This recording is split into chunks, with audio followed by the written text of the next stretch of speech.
Nikita dituduh peras 4 miliar. Katanya endorse atau ini jebakan. Seram juga itu rekaman. Apabila rekaman itu nanti dihadirkan, apa yang akan terjadi? Kalau memang abu-abu terus mau diapain? Memang harus kita bilang orang hitam, kita bilang putih. Kalau hitam ya kita bilang hitam. Kalau mereka memang orang bener, ya ngapain dia panik? 100% amin. Oke, jadi masih berlanjut ya kasus dari Nikita Mirzani ini dengan Dr. Reza Gladys. Yang akhirnya setelah gue tangkap ya sebenarnya ini kayaknya yang satu nganggep ini endorse, yang satu nganggep ini ngerasa diperas gitu loh. Cuman yang menarik adalah kan bukti yang harusnya bisa ditampilin di persidangan tapi tidak diputar kan gitu kan. Ya rame banget kan gara-gara itu kan. Cuman kita pengen lihat sisi lainnya dulu ya. Jadi Dr. Reza Gladys ini beberapa kali menghubungi Dr. Oki katanya kan. Jadi meminta bantuan agar bisa silaturahmi dengan Nikita Mirzani. Katanya sih tujuannya supaya produknya bisa direview secara positif gitu. Jadi ini kan bisa dibilang kayak endorse gitu. Makanya dari pihak Nikita ngerasa ini tuh kayak endorse gitu loh. Nah selanjutnya itu Nikita ini nggak mau langsung komunikasi nih sama Dr. Reza Gladysnya. Makanya dijembatanilah oleh si Mail. Nah awalnya kesepakatannya itu 5 miliar katanya. Dinego jadi 4 miliar. Gila ya.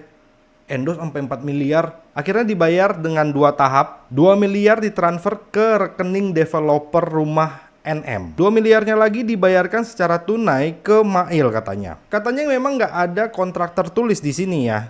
Tapi menurut hukum itu sah secara lisan berdasarkan KUHP Perdata pasal 1320. Nah, yang menarik di sini adalah NM itu belum sempat nge-review produknya dia katanya. Karena di tanggal 3 Desember sudah lebih dulu dilaporkan ke polisi. Jadi bisa dibilang oke, gue mau endorse lu, gue transfer kan gitu kan ya. Gue bayar, setelah itu belum di-review produknya gitu kan, tiba-tiba langsung dilaporin. Nah, kita nggak tahu nih apakah ini emang endorse atau ini jebakan kan gitu kan. Padahal uang baru diterima pada tanggal 13 sampai 14 November katanya. Nah katanya kan ini Nikita nih melakukan pemerasan kan kepada Dr. Reza Gladys kan. Tapi NM didakwa dengan 3 pasal tapi bukan pemerasan katanya. Yang pertama adalah pasal 27B ayat 2 UU ITE. Terus pasal yang kedua adalah pasal 45 ayat 10 UU ITE. Terus yang ketiga adalah tindak pidana pencucian uang. Jadi tuduhannya adalah uang yang diterima dipakai untuk membayar cicilan rumah di BSD. Tapi menurut NM ini adalah bagian dari pekerjaan endorse yang belum sempat dijalankan. Nah kalau menurut gue ya, ini tuh perkara atau kasus yang sensitif banget gitu loh. Kalau memang ada kesepakatan endorse secara lisan dan NN belum sempat nge-review produknya gitu ya, harusnya dibicarain dulu gitu maksud gua. Bukan langsung dipidanakan atau dilaporkan. Dan biasanya setahu gua kan endorse-endorse itu punya kayak surat atau kesepakatan gitu kan secara tertulis. Tapi kok ini nggak ada? Ini jadi pertanyaan juga kan. Tapi ya kita nggak tahu kan ada maksud lain atau enggak dari kedua belah pihaknya ini gitu kan. Karena terjadi begitu aja gitu. Jadi mungkin kita mesti waspada nih kalau tiba-tiba dapat duit gede gitu kan. Kita bisa aja dipidanakan loh kalau misalnya begini ceritanya. Padahal kita nggak tahu tuh duit punya siapa, dari mana kan gitu kan. Nah di podcastnya Denny Sumargo ini, di situ kan selain ada kuasa hukumnya Nikita Mirzani ada Lucinta Luna kan. Nah ternyata Lucinta Luna ini pernah jadi brand ambasadornya Reza Gladys selama 1 tahun nih. Bahkan kata Lucinta Luna itu